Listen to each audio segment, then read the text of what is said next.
She's been wavering on the Graham-Cassidy bill for days, and given her role in killing previous bills to gut the Affordable Care Act, she's left people clamoring to know if she's prepared to do it again. In light of McCain's announcement on Friday that he'll oppose the bill, a no vote by Murkowski would officially kill the repeal effort for now. Her office had no comment in response to McCain's decision. "No update from us," Murkowski spokeswoman Karina Peterson said. "There are plenty of reasons to think she won't support this bill."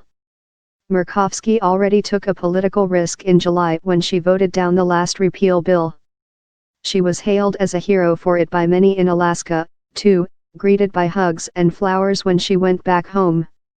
She's also not up for re-election until 2022, and this photo of her hula hooping soon after that vote seemed to show a liberated senator living her best life and not looking back. But there's a simpler reason, too. It's just math. Various experts have already explained why Alaska would lose under the Graham-Cassidy bill. Valera Health, a consulting firm, said the bill would yield an 11% loss in federal funding in the state, or $1 billion, between 2020 and 2026. Groups like Kaiser and the Center on Budget and Policy Priorities show similar numbers. Even the Centers for Medicare for Medicaid Services, which has the rosiest numbers, shows a negative effect on Alaska. Murkowski's governor also opposes the bill, and on Friday, Alaska's health department unveiled a new report projecting that Graham-Cassidy would mean a 65% cut in federal funding for the state by 2026. Those are terrible numbers, and they've left bill supporters desperate to figure out a way to win over Murkowski. One idea that's been floated is to create a carve-out for the state.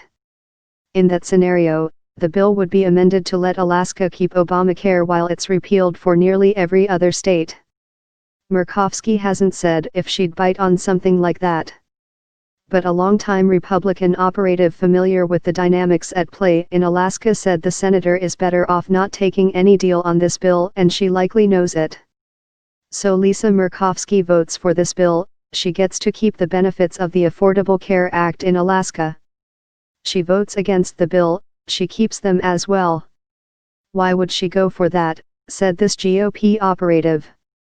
The only cost is political in terms of a high-profile flip-flop that results in irritating all the constituents who aren't already angry.